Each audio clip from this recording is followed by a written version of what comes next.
Assalamualaikum warahmatullahi wabarakatuh. Perkenalkan, nama saya Ulfarizky Yulianingrum, NIM 181111022. Nah, di sini saya akan mereview hasil dari webinar yang bertema parenting dalam rangka Hari Keluarga Nasional tahun 2020. Di sini ada 3 narasumber, yaitu yang pertama Dr. Hastowardoyo SPOG yang berjudul Masa New Normal Mencegah Stunting Tetap Penting Bagi Keluarga.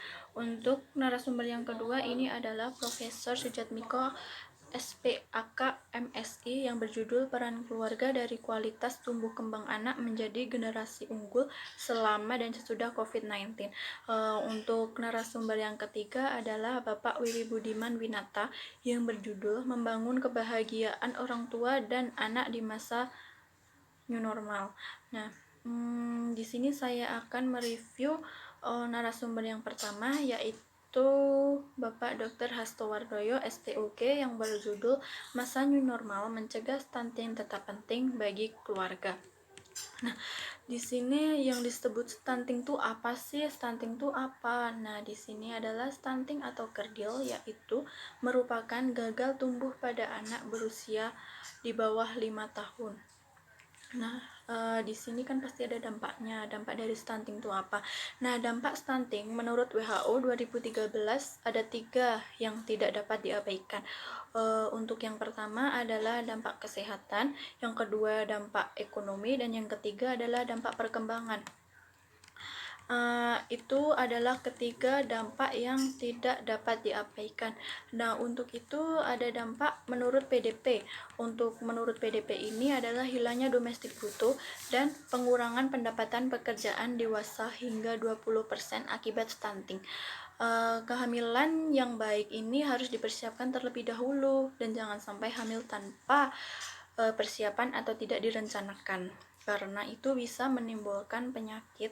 Karena juga dengan persiapan si anak juga bisa lebih baik lagi mendapatkan gizi yang baik dibandingkan dengan kehamilan yang tidak direncanakan. Karena pada masa kehamilan ibu harus mengonsumsi vitamin, terus asam folat, zinc, dan lain-lain. Setelah itu, hal yang harus diperhatikan untuk mencegah stunting itu ada 2. Yang pertama, jarak kehamilan antara anak pertama dengan anak yang lain. Jarak yang baik itu antara 24 bulan sampai 33 bulan. Untuk yang kedua adalah penggunaan alat kontrasepsi dapat mengurangi autis bagi anak. Nah, di sini juga alat kontrasepsi ini berperan penting bagi ibu ya. Usia baik pada ibu hamil itu pada usia 20-30 tahun. Untuk pertumbuhan otak dalam kandungan ini sangat cepat sekali. Pertumbuhan otak terjadi pada trimester 3. Faktor yang mempengaruhi perkembangan otak dan pertumbuhan ada 6, yaitu yang pertama adalah infeksi, yang kedua gizi, dan yang ketiga toksin. Itu dapat mempengaruhi terhadap perkembangan otak. Nah, untuk selanjutnya yang keempat adalah stres, 5 radiasi, dan yang keenam hormon. Untuk ketiga itu, yang keempat stres, dan yang kelima radiasi, dan yang keenam hormon itu dapat mempengaruhi pertumbuhan di dalam rahim. Untuk narasumber yang kedua adalah Profesor Dr. Sujatmiko SPAK MSI yang berjudul Peran Keluarga dengan Kualitas Tumbuh Kembang Anak Menjadi Generasi Unggul Selama dan Sesudah COVID-19.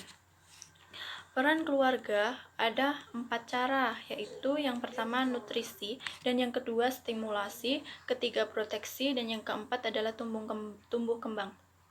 Untuk nutrisi sendiri itu adalah kita harus memberikan protein, terus karbohidrat itu sebagai pokok dan sebagai makanan pokok, terus buah dan sayur sedikit saja, karena untuk membentuk struktur dan mengatur organ tubuh. Untuk proteksi, ini adalah melindungi anak dari infeksi, cedera, kekerasan, kebersihan, kesehatan. Dan untuk stimulasi ini kita sebagai orang tua harus memberikan seperti dukungan terhadap anak. Nah, itu anak harus didukung dengan kedua keluarga, dengan keluarga orang tua. Nah, untuk yang tumbuh kembang ini, untuk masa pandemik ini COVID-19, orang tua juga tetap harus memberikan nutrisi yang baik, terus memberikan gizi.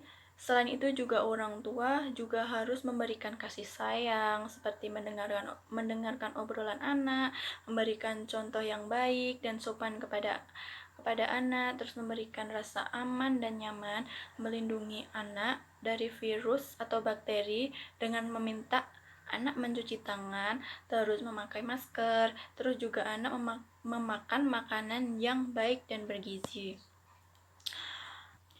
Nah, untuk itu usia anak dari usia 0 sampai 2 tahun ini harus rajin datang ke puskesmas agar tetap diberikan imunisasi pada masa.